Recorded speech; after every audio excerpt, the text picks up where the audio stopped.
Hari Om friends, welcome to the seventh part on the Raichur War. In this part, in the next few parts, I'll be tackling, the structure of the Vijayanagara army, how the recruitment was done, because it's quite important for us to understand these things before we move into the war proper. Okay, so in this part, I'll just point out something interesting. Okay, so the Vijayanagar army or armies were like, Lord Mahakala or Lord Shiva's trident. And what I mean by this is you could think of as three different armies under the emperor. Okay, so the first core was the emperor's own army, which was stationed at Vijayanagar, and this was, as we have seen in the last slides, in peacetime, maybe roughly around anywhere between 50 to 90,000 strong, and this was, like the central prong of Lord Shiva's trident. So this is always the strongest. Okay, let me just hop back. So this is always going to be the strongest prong among the three, and the other two prongs of the trident or the trishula usually act in a supportive way. So the main trident will pierce through the opponent's body, and these two will tear the rest of the limbs and organs, so they do considerable damage, but the main thrust is always by the central prong. So the emperor's army was pretty much like the central prong, and then you had the armies or the military units supplied by the nayakas. So as we know, the nayakas were basically the military come administrative governors of different provinces of the Vijayanagara, and these provinces were known as Rajyas. So there was Udaygiri Rajya, Kondavidu Rajya, and Mulbagal Rajya, and different provinces, and each province had a Nayaka, and the Nayakas were given, you could say, the privilege of administering and collecting revenue from a particular province of the empire. So it was quite a big privilege, and the Nayakas also had a responsibility to actually supply a certain quota of infantry, cavalry, elephants, and supply animals like camels, bulls, etc. And this was a very interesting arrangement because the Nayakas in turn had under them subordinate military commanders. The Paligars, whom we saw in the British, extortion siege on Tirunelveli. So the Palayakars or Paligars, these were the local chiefs, and what this structure did was it obligated every part of the hierarchy of the empire to be responsible for the defense of the empire. So when a big calamity occurred, like the Muslim sultans combining and attacking the Karnataka Empire, it was not a far cry for literally the village chief to send his sons and able-bodied men from his village to the next chief, who would be, I think, the Paligar, and the Paligar would then send all the collected troops to the Nayakas, and the Nayakas would assemble the army and lead the army to join the main forces at Vijayanagara. So these were the two, and the third were the subordinate kings. So the empire had a few kind of semi-autonomous rulers as well. So for example, Bankapur had a semi-autonomous ruler, and I think a couple of other places as well. So they were not exactly like the Nayakas because they were pretty much independent, but they still had the obligation to supply a certain quota of forces to the emperors of Vijayanagara at times of need. Okay, so this was the trident, and a very interesting structure because, like I said, it made every person in the power hierarchy responsible for the defense of the empire, which was why Vijayanagara was a very highly militarized state, right down to the village level. And I will talk about how the Vijayanagar administration was organized, the provinces, the Rajyas, and right down going to the village level, which was known as a Chavadi. So I'll talk about this in a later video.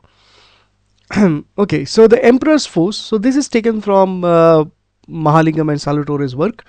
So it had, the core force had 50,000 infantry, around 5,800 to 6,000 cavalry, and out of the 6,000 cavalry, 200 was actually Krishnadevaraya's personal bodyguard, so elite force, and I can imagine these were probably heavily armored cavalry.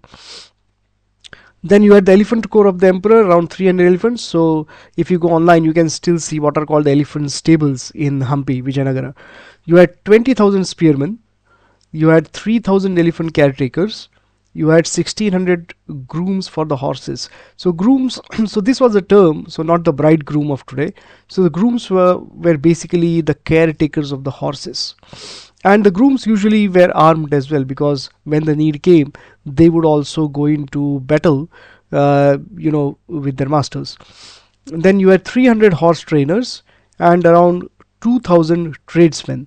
And these tradesmen included everyone from your blacksmiths to repair, make weapons, your carpenters, because you had to erect temporary structures when the army was on the march. You had to erect barricades, tents. So weavers. So a lot of these supporting tradesmen, what can really be called logistics of the army.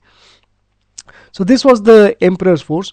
Now I think Salitore mentions around 40,000 infantry, but both of them seem to cite the same source. So you can so all of this kind of totaled up adds up to the 70-90,000 mark. Okay, and let's have a look at the Nayaka armies. So this is the account given by Nunes, and Nunes Chronicle was translated by Robert Sewell, who was a British officer. I think he was the British collector or something like that in Karnataka. And his book became very famous because he got a very catchy title for it called The Forgotten Empire, and that kind of caught on. So pretty smart marketing there. And so the Nayaka armies, so this shows the composition of the Nayaka armies during the Raichur War. And some of these names, because obviously they were transliterated or translated into Portuguese, so they are quite mangled up from our viewpoint. So we can guess some of the names. So the chief of the guard, obviously Nunes doesn't give the name, but he was responsible and he brought to the field during the Raichur War around 30,000 infantry, 1,000 cavalry and 6 elephants. Trimbikara, so I don't know what the Kannada original name is, seems to be a big chief because he brought around 50,000 infantry, 2,000 cavalry and 20 elephants. Now you can see proportionally you have got mass of infantry, the cavalry numbers go down, and then the elephants are obviously minuscule compared to it, because the elephants were like the main battle tanks of today. So they used to be armored. And in the next few parts I will be discussing each of these in detail. So I've got some photographs of weapons from my trips to some of these museums, and I got a few books as well. So I'll scan the books and I'll get my photographs, and I'll have one part only focusing on the elephant corps, one part on the infantry, and one part on the cavalry. So it won't be exact, but I'll just try and give you an idea of how these things look like. So so this gentleman, his name seems to be Timmappa Nayaka. I can make that out. So 60,000 infantry, 3,500 cavalry and 30 elephants. And obviously you got quite a few, and one of the most powerful ones, obviously his Portuguese name is Condamara. We can't make out the Kannada name. He had 1,20,000 infantry, 6,000 cavalry and 60 elephants. So quite a powerful chief. And all of these combined to the field at Raichur brought around 500, little more than 500,000 infantry, 22,000 cavalry and 251 elephants. So quite a significant contribution. And you can imagine if the Krishnadevaraya had 90,000 corps in his army, and these would add up almost 5 or 6 times that number. Okay. Excuse me. And this is the strength of the Nayaka armies under Achyutaraya, who was the successor to Krishnadevaraya from 1529 to 1542 roughly. And you can see the strength has gone down considerably. So the total of infantry they supplied was a little more than 1,51,000. Cavalry 13,000 and elephants 233. So obviously this seems to suggest that there was some peaceful interregnum, because you didn't have those high wartime demands of Krishnaraya's time. So this seems to be some kind of equilibrium, decade of equilibrium from 1529 to 1542 roughly, and you can see the numbers have gone considerably down. And references again, so Administration, Social Life under Vijayanagar by Professor T.V. Mahalingam, and Social and Political Life in the Vijayanagara Empire by B.S. Salvatore.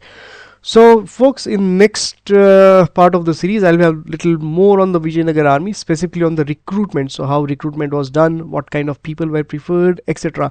And after that, I'll start focusing on the Elephant Corps, the Gajasena, the infantry, and the cavalry with some photographs, just to kind of make things bit more interesting.